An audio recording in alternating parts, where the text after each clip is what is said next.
Well, Elon Musk's influence amongst Republican voters has taken a major hit because, according to a new poll that was just released, um, his numbers are going down with Republican voters. Right after the November 2024 election, The Economist YouGov did a poll that showed that nearly half of Republicans, 47%, wanted Musk to have a lot of influence in Trump's future administration. Another 29% wanted him to have a little, while 12% didn't want him involved at all. Fast forward to today, those numbers have shifted dramatically. Now only 26% of Republicans still want Musk to have a lot of influence, which is a steep drop. Meanwhile, 43% said they'd prefer him to just have a little, and 17% don't want him to be involved at all. That was according to a poll that just came out yesterday. Of course, Democrats, none of them, the numbers for them are very dismal. It's like 6% that want him involved at all. All the rest of them don't want him involved, in any capacity whatsoever.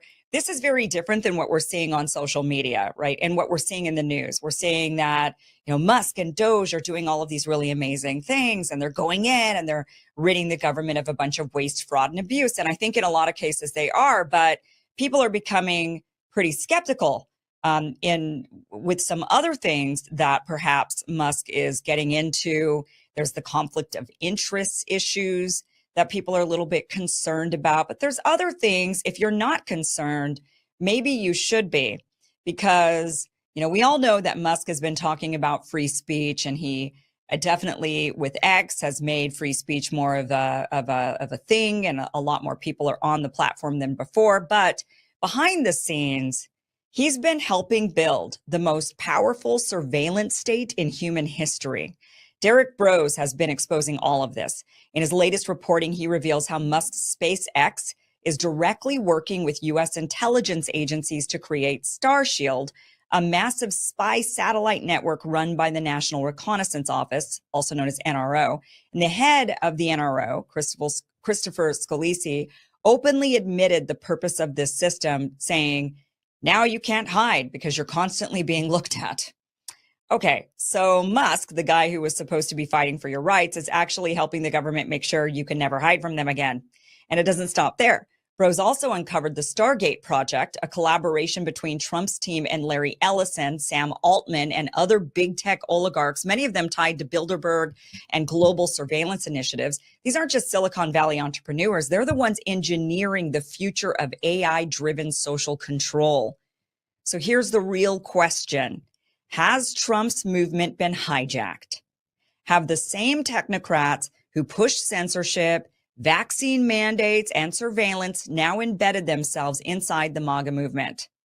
Derrick Broze is here to break it all down. Derrick, thank you so much for being here. So Elon Musk was once seen as a free speech hero, but your reporting suggests he's actually helping build a massive surveillance network with the government. What do you people need to understand about Starshield and Musk's real role in all of this? Yeah, thank you, Kim, for having me on and for asking these important questions. So as far as the Starshield program goes, I think the main takeaway, or one of the big takeaways, is that while everybody out there who are Elon Musk fans, and particularly of SpaceX and of the Falcon rockets and things that he's creating, in as far as the we're going to Mars issue, those rockets are actually about sending out satellites. Those rockets have been sending out spy satellites for the NRO, as you mentioned, for at least a decade. And I think going back to shortly after 9/11, Elon actually has a pretty extensive history. SpaceX has a pretty extensive history of working with the U.S. government, not just the NRO, but most recently it's the NRO. And we only know about this because there was a little bit of mainstream reporting, or maybe, it wasn't supposed to come out, but it was reported by Reuters and Forbes about a year ago that there was a $1.8 billion classified contract between SpaceX and the US government. And that's all that was known about it. There wasn't any other details. And since that time, we've been able to get a bit more information about it, and it is related to the Starshield program. So every time Elon is hyping up the latest SpaceX rocket testing or shooting one up into the lower Earth atmosphere, in addition to that, in addition to testing out rockets to allegedly go to Mars, they're actually also sending out these payloads, these classified satellites for the NRO and for other U.S. government agencies and military agencies. I think that is probably the main thing that people need to understand. And really, I don't think it is or should be too big of a surprise if you really understand Elon Musk, his history and his companies, and that they have always worked with the government. He is a military industrial complex contractor. I think that's something that people need to also take away. And in fact, we're seeing in this sort of this new kind of alt tech, as some call it in the mainstream, alt tech populist movement within the MAGA movement, which does involve people like Peter Thiel and others. We're seeing them position themselves as an alternative to the old military industrial complex, Raytheon, Northrop Yeah. Grumman, and others. So there's now these partnerships forming in that regard as well. But I think that's the main takeaway. I mean, we could get deeper into what you were alluding to about the head of the NRO saying you can't hide anymore. But that's what it really comes down to, is that Elon Musk and his companies are military industrial complex contractors. They receive subsidies. His wealth is largely dependent on the military. And so while we, people out there clap and applaud and say, yay, another rocket, we're going to space, it's actually helping build this massive satellite spy network around the world. So Starshield specifically is, so this, because people are familiar with Starlink, right? The Wi-Fi, the internet grid that Elon has built up there. But this is something different. These are satellites meant for spying. Yeah. So I think that that's also an important point as well, that in my view, or one way to kind of look at this is that the Starlink is kind of the public face of this. So you promote this idea that we can put satellites all over the world, small satellites that will help people in low internet access areas and areas of poverty, et cetera, or during emergencies, as we've seen during some hurricanes where Elon Musk has brought out the Starlink equipment to help people. And that is all true. Like, sure, just like any tool, it has multi-purposes. And one of those uses could be helping people who don't have internet access. So there's that side of it. But I tend to view that as just the sort of public way of, getting that out there, because Starlink and Starshield are kind of the same thing. They're both basically, one is the public side and one is the military side. So these aren't necessarily even separate satellites from Starlink that the public uses. It's just that they are also under the Starshield program, giving the military and the intelligence networks access to these same satellite network that they're selling to the public as just, here's a way to have good internet no matter where you're at in the world. So they're definitely linked together in that regard. Interesting. It's also like OpenAI. I mean, you bring up Sam Altman and OpenAI, ChatGPT. Didn't they just launch a government arm of this just like last week, where the government is able to use a special classified version of ChatGPT or something along those lines? Do you know about that? Yeah, and I haven't dove too deeply in that, but I did see the announcement, and I think that that is just another good example of that blurring. And this has been going on, of course, before Trump, but maybe some of the faces and the particular companies are shifting. Like in your introduction, you asked, are the same big tech companies who've been censoring us for years, are they now in the Trump administration? I would say some yes and some no. It's not exactly, at least on the face from what we're seeing publicly, the same exact people, right? If anything, maybe we could say this is big tech, and you have the left-leaning Democrat supporting progressive big tech guys, and some of those were involved in the COVID censorship. That would be the Zuckerbergs and others who are now sort of remaking themselves and prostrating themselves before Trump and trying to get in his good graces. And then you have the other side, and I use the term side kind of, I don't even know if that is accurate, but just for the sake of conversation, some that look more progressive and some that lean more conservative. Peter Thiel likes to call himself a libertarian. Nothing that he does is anything to do with libertarian principles or values or the philosophy of it. But you have the Peter Thiels and the PayPal mafia, David Sachs, who has also been made Trump's AI crypto czar, Howard Lutnick, who's the commerce secretary, who's connected to Rumble, as well as Peter Thiel, and he from Cantor Fitzgerald, his company's been going big in crypto.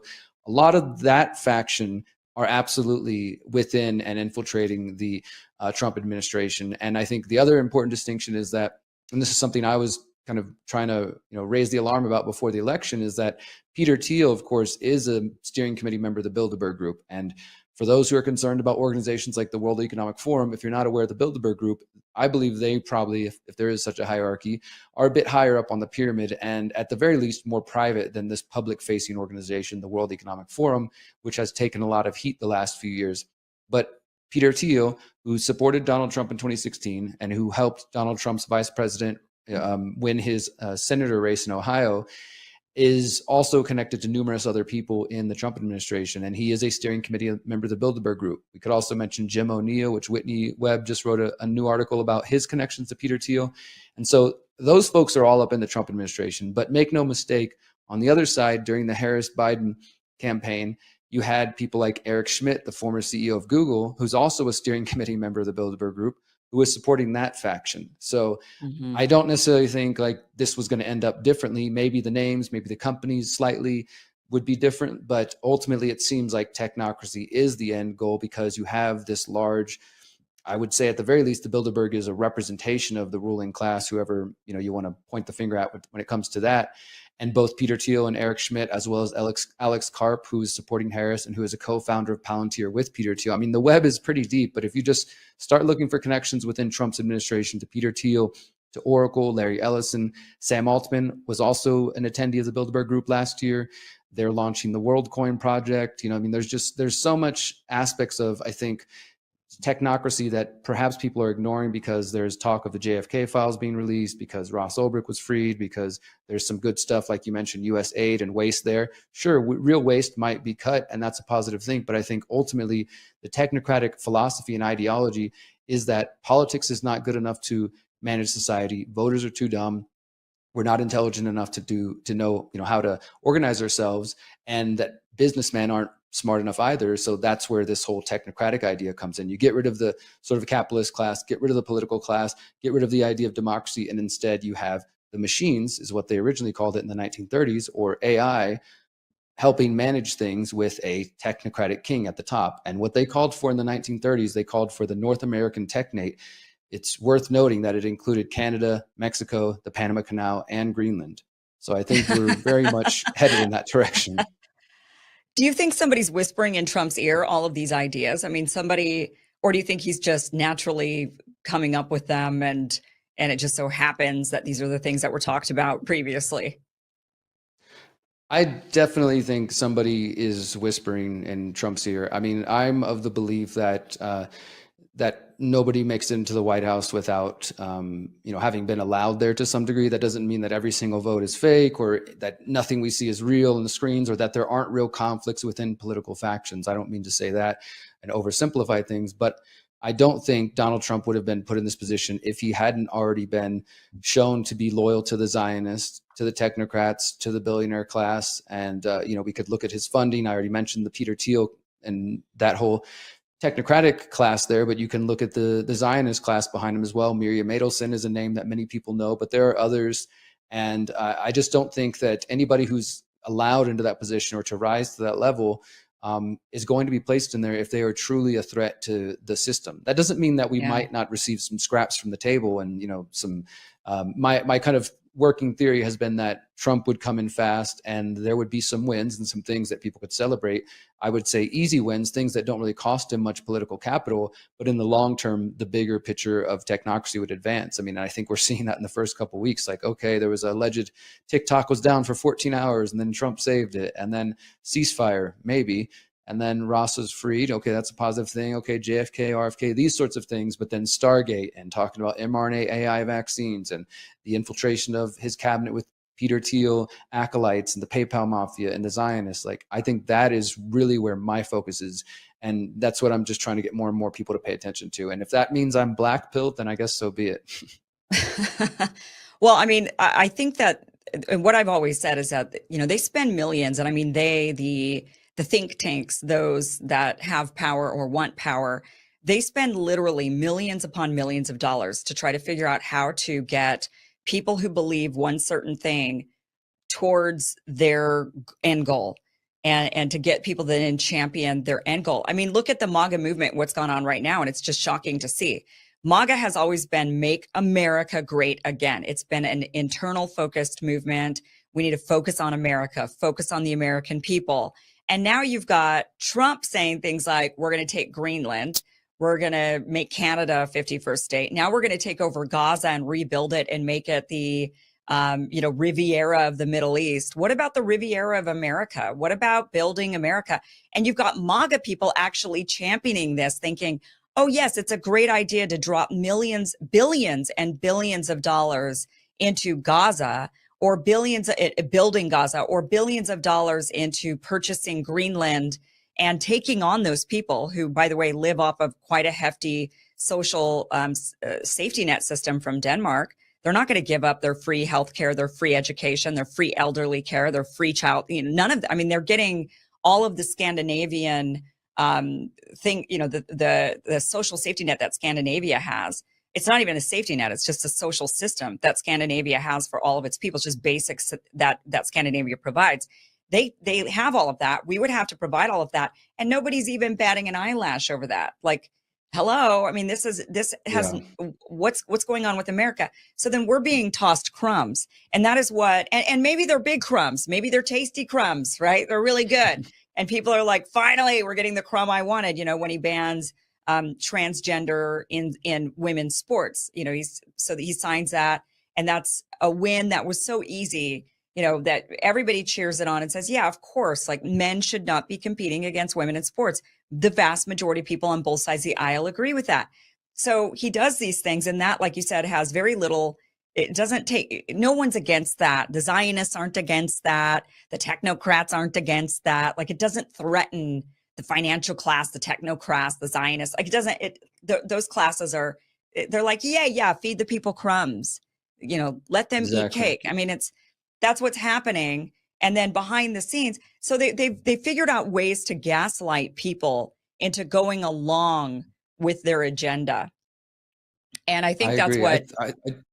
I just add to Go that ahead. real quick, Kim, that when it comes, just as the example you used about the transgender issue, again, he did executive orders, a bunch of them came through. And like you said, that's common sense to most people. And polls have shown that for years. It's only been the really extreme leftists and those who kind of are pushing their gender ideology that we're embracing that. That doesn't mean that everybody is a bigot or anything like that. But generally people are like, yes, there's two genders, science, biology, et cetera. Right. So that issue, though, is hyped up in the media for years and stoked by left and right for years, to the point, where people are fighting in the streets about it, and it became a national issue. And then it allows Trump, and I'm not saying that whole thing was planned, but I do think, generally speaking, as you were mentioning there a moment ago, that when they want us to fight for these crumbs, and as if we've just won some big victory, and I think that could be by design. It could just be a consequence of these certain wedge issues, which, yes, there are trans people and these things do affect their lives, not to deny any of that. But for the majority of the people, the vast majority of the country, these issues, they seem common sense. And whenever somebody's pushing one extreme left or extreme right, it just seems crazy. But over time, it's built up into such a wedge divisive issue that it's easy for somebody to come along and just do a quick, easy fix. And hey, you did a victory. And it makes Trump look really good when the other side has been going completely insane for the last however many years. Right. And then it allows them to do the things you're talking about, where they kind of swap out. And I think this is something people should understand has been in the works since the Obama administration, the swapping out of the military industrial complex from traditional warfare. And this was the brainchild of people like Antony Blinken, actually, and Michelle Flournoy in their West Exec Advisors when they were working under Obama, and then they left and they created their West Exec Advisors.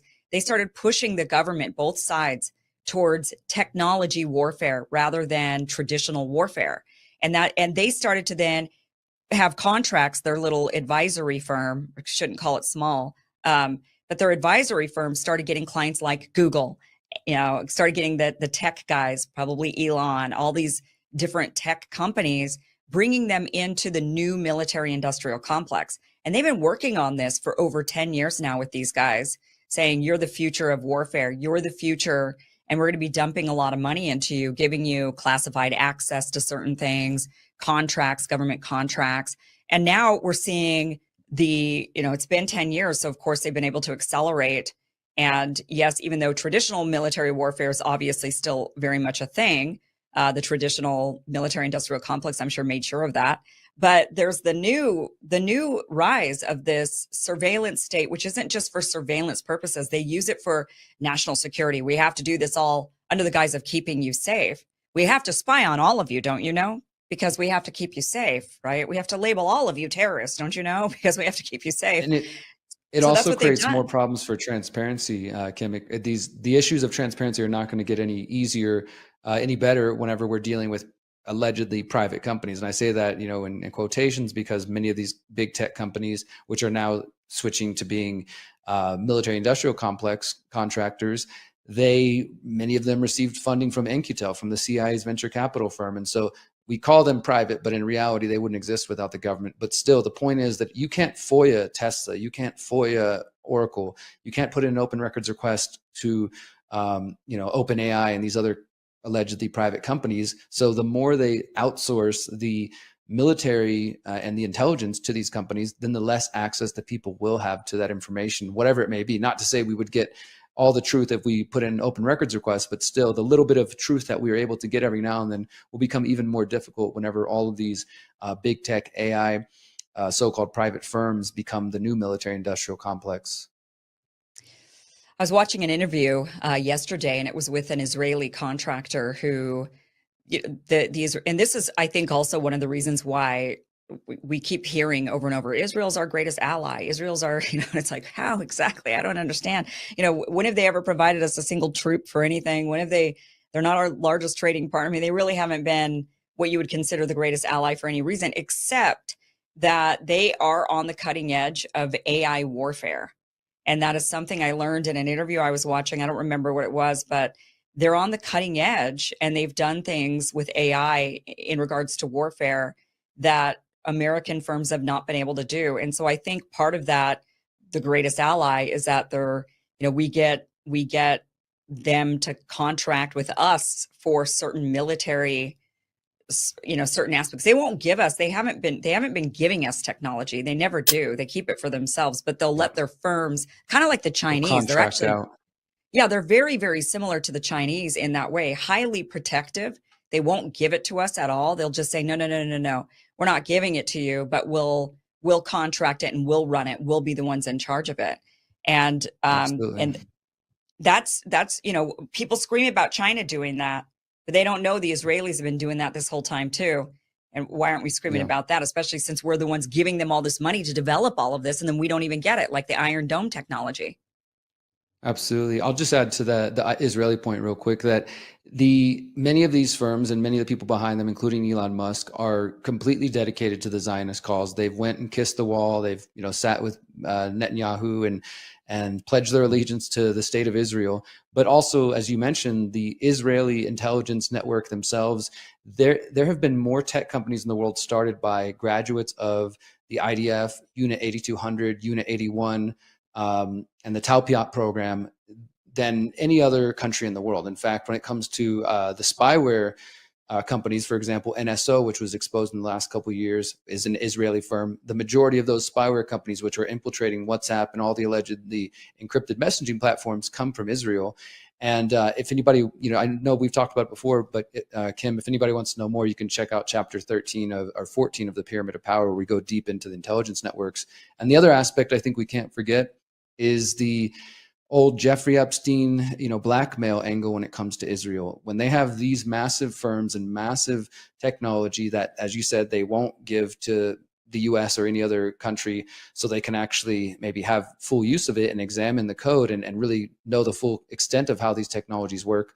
They likely have used them on many politicians, not just in the case of Jeffrey Epstein, but in many, many other cases, and have lots of information which allows them to stay in control. Like your point about what kind of great partner has Israel been to the US? Well, if it's an uneven relationship, it's largely likely due to the fact that Israel has blackmail on American politicians, as well as politicians around the world.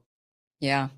Well, I mean, the rationale would be, well, they've got all this great tech they've developed, and we want to be able to have access to it. So we have to remain friends and friendly and do what they want so we can have access to it, rather than them using it against us and giving it to our enemies. But they use it against us anyway. They still use it against us in order to make sure that we remain friends, to solidify that. And then they still give a lot of their tech or contract their tech out to the Chinese, which has been a big point of contention with the Americans. They're saying, oh my God, you guys still have been doing these partnerships with our enemies. How dare you? And it's like, yeah, because they're in the business of making money and making sure everybody stays on their side. They see a rising power. They want to make sure that rising power stays on their side too.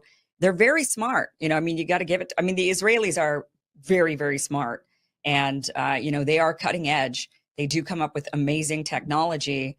They have better technology than a lot of areas of the world, if not everybody. And, you got to give it to them on that. But they're using it. They use it. They use it for the benefit of Israel. They are Israel first. And okay, great. They should be, right? I mean, that's the whole, you should be, you should be for your own nation. But we should be very aware, I think. And that's the point of all of this in this conversation is, you know, we've got all of these big tech guys standing next to Trump at his inauguration. They're going into the White House, signing executive orders, saying, all right, we're making progress. The people are getting something from it, right? Like Elon gets to expose the waste, fraud, and abuse from various different organizations that the US is funding. And you've got, you know, some other guys like, you know, you just got, they're all in there and they give a little crumb to the people. So the people cheer and the people then think this is a good guy. This guy's on our side. And maybe they are, maybe they aren't, but money in business is a whole different thing. And they're willing to do business. They're willing to make money and they see tech warfare, tech surveillance.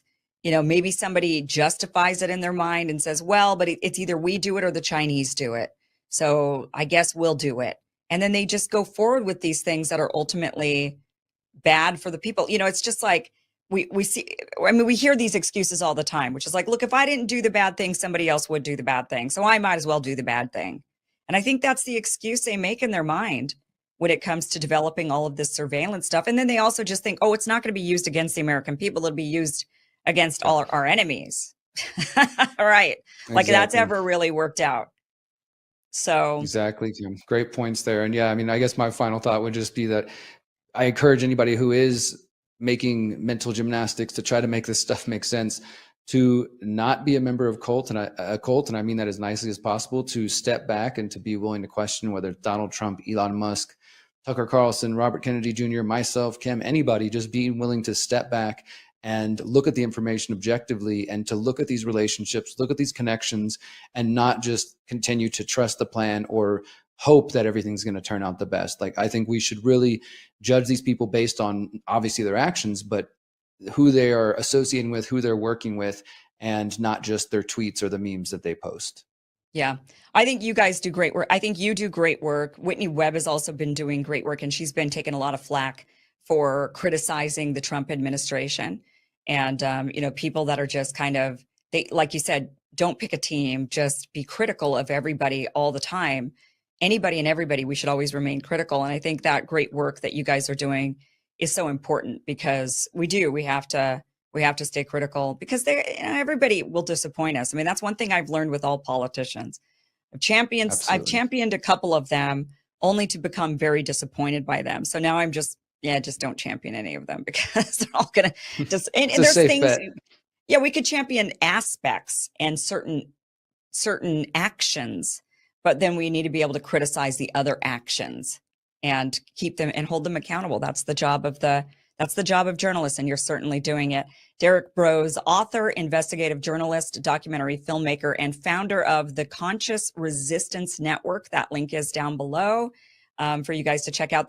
That link there will have all access to his books, all of his work. Also, what was the pyramid?